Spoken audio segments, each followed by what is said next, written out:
வணக்கங்க. இன்றைக்கி வந்து நம்ம சேனலில் பார்க்க போகிறது முட்டை சந்தகங்க.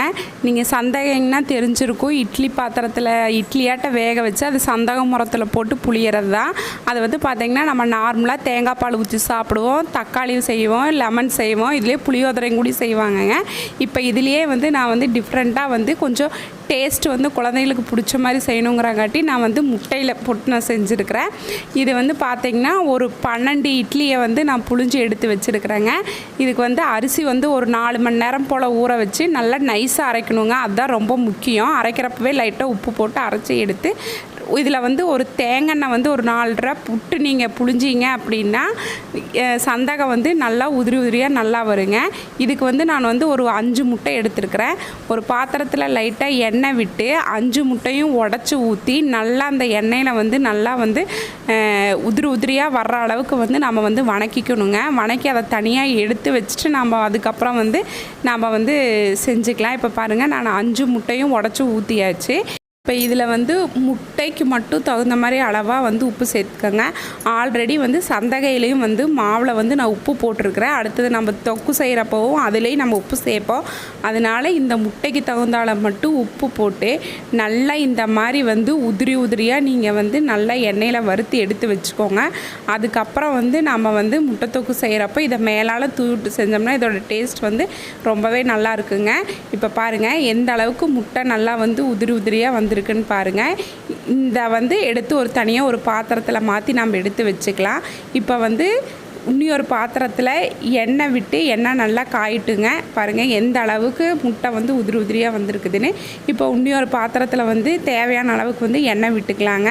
நான் வந்து பார்த்திங்கன்னா ஒரு 2 குழிக்கரண்டி வந்து எண்ணெய் விட்டுருக்குறேன். எண்ணெய் நல்லா காஞ்சதுக்கப்புறம் சோம்பு போட்டுக்கோங்க. ஏன்னா சோம்போட ஃப்ளேவர் வந்து இதில் வந்து சோம்போட ஃப்ளேவர் இருந்துச்சுன்னா ரொம்பவே நல்லா இருக்குங்க. இப்போ வந்து சோம்பு வந்து நல்லா எண்ணெயில் வந்து பொரிஞ்சிருச்சுங்க. இப்போ வந்து பார்த்திங்கன்னா கருவேப்பிலை சேர்த்துக்கலாம். இதோட வந்து பார்த்திங்கன்னா 2 சின்ன வெங்காயம் வந்து நல்லா பொடியாக கட் பண்ணியிருக்கிறேன், அதையும் சேர்த்துக்கலாம். எண்ணெயில் வந்து வெங்காயம் கொஞ்சம் நல்லா வதங்கட்டுங்க. அதுக்கப்புறம் நம்ம வந்து பொடியாக வந்து பார்த்திங்கன்னா ஒரு 5 தக்காளி போல் நல்லா பொடியாக கட் பண்ணி எடுத்துருக்கிறேன். இப்போ இந்த வெங்காயம் தக்காளி வதங்குற அளவுக்கு மட்டும் நான் வந்து உப்பு சேர்த்துருக்குறேங்க.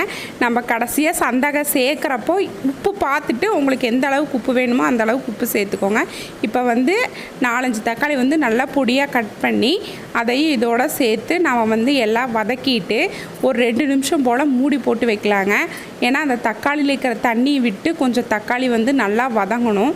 அப்போ தான் வந்து இந்த தக்காளி வெங்காயம் ஜூஸியாக இருந்தால் தான் வந்து நம்ம வந்து சந்தகம் போட்டு கிளறப்போ அந்த மசாலாலாம் மேலே நல்லா ஒட்டுங்க. இப்போ பாருங்கள் ஓரளவுக்கு நல்லா வதங்கிடுச்சு. இப்போ வந்து காரத்துக்கு தேவையான அளவுக்கு தனி மிளகாத்தூள் சேர்த்துருக்குறேங்க. இதோட வந்து 1 டீஸ்பூன் போல் கரம் மசாலா சேர்த்துருக்குறேன். இப்போ இந்த மஞ்சத்தூள் கொஞ்சம் ஒரு 1/2 டீஸ்பூன் சேர்த்துக்கோங்க. இப்போ இந்த மசாலாலாம் போட்டதுக்கப்புறம் அதெல்லாம் பச்சை வாசனை போக நல்லா எண்ணெயில் வதக்கிட்டு இந்த மசாலா தக்காளியோட சேர்றதுக்கு மட்டும் ஒரு 1/2 டம்ளர் போல் நீங்கள் வந்து தண்ணி விட்டுக்கோங்க. ரொம்ப தண்ணி விட்டிங்கன்னா சலசலன்னு போயிடும். அதனால் வந்து தண்ணி வந்து பார்த்து விடுங்க. இப்போ லைட்டாக உப்பு கொஞ்சம் கம்மியாக இருக்குங்க. நான் கொஞ்சம் உப்பு சேர்த்துக்கிறேன். இப்போ போட்டு லைட்டாக தண்ணி விட்டு நீங்கள் மூடி போட்டு அந்த ஆவிலேயே நல்லா அந்த மசாலாலாம் நல்லா வேகட்டுங்க. வெந்ததுக்கப்புறம் எடுத்து பார்த்திங்கன்னா நல்லா எண்ணெய் பிரிஞ்சு உங்களுக்கு மசாலாலாம் நல்லா கலந்து ஒட்டி வரும். இப்போ பாருங்கள் ஒரு 10 நிமிஷம் போல் மூடி போட்டு எடுத்தாச்சு. எண்ணெய் பிரிஞ்சு நிற்கிது. இந்த ஸ்டேஜில் நம்ம முதல்லே வந்து பார்த்திங்கன்னா முட்டை வந்து பிரட்டி வச்சுருக்கோம் பார்த்திங்களா, அதை வந்து இந்த மசாலாவோட நம்ம வந்து சேர்த்துக்கலாம். இப்போ இதெல்லாம் கிளறி விட்டோம்னா முட்டையை சேர்த்து நல்லா கிளறப்பவே பார்த்திங்கன்னா உங்களுக்கு உதிரியாக வந்துடும். அதுவும் இல்லாமல் சந்தகம் சேர்த்து நம்ம பிரட்டுறப்பவே உங்களுக்கு அதை முட்டையெல்லாம் தனித்தனியாக உதிரியாக பிரிஞ்சு வந்துடுங்க. இப்போ வந்து பார்த்திங்கன்னா இந்த மசாலா இந்த முட்டை பிரட்டினது எல்லாத்தையும் சேர்த்து நல்லா கலந்து விட்டுறலாங்க. இப்போ சந்தகையை வந்து நம்ம வந்து சேர்த்துக்கலாம். சந்தகையை சேர்த்து நல்லா கிளறி விட்டுட்டு உங்களுக்கு இந்த ஸ்டேஜில் உப்பு பார்த்துக்கோங்க. உப்பு பத்தலை அப்படின்னா மேலால் உப்பு போட்டு தூவிக்கோங்க. அவ்வளோதாங்க. ரொம்ப ஈஸியாக சிம்பிளாக வந்து குழந்தைகளுக்கும் பிடிச்ச மாதிரி நம்ம வந்து முட்டை சந்தகம் வந்து ரெடி பண்ணியாச்சுங்க. சில பேர் வந்து முட்டை அப்போவே உடச்சி ஊற்றுவாங்க. அது வந்து அவ்வளோ டேஸ்ட்டாக இருக்காது. ஒரு வேளைக்கு வந்து இந்த ஸ்மெல் அடிச்சிச்சுன்னா குழந்தைங்க வந்து சாப்பிட்றதுக்கு கொஞ்சம் சங்கடப்படுவாங்க. அதனால இந்த மாதிரி நீங்கள் செஞ்சு கொடுத்தீங்க அப்படின்னா குழந்தைகளும் நல்லா விரும்பி சாப்பிடுவாங்க. இப்போ சந்தகையை சேர்த்தியாச்சுங்க. எல்லாத்தையும் சேர்த்து நல்லா கலந்து விட்டுறலாங்க. கடைசியாக கொத்தமல்லி தலையை வந்து தூவி போட்டுடலாங்க. இப்போ முட்டை சந்தகை ரெடி ஆயிடுச்சுங்க. எங்கள் வீட்டில் எங்கள் குழந்தைகளுக்கு பிடிச்ச மாதிரி நான் செஞ்சுருக்கிறேன். உங்களுக்கு உன்னி ஸ்பைஸியாக வேணும்னா உன்னி கூட கொஞ்சம் காரம் நீங்கள் போட்டுக்கோங்க.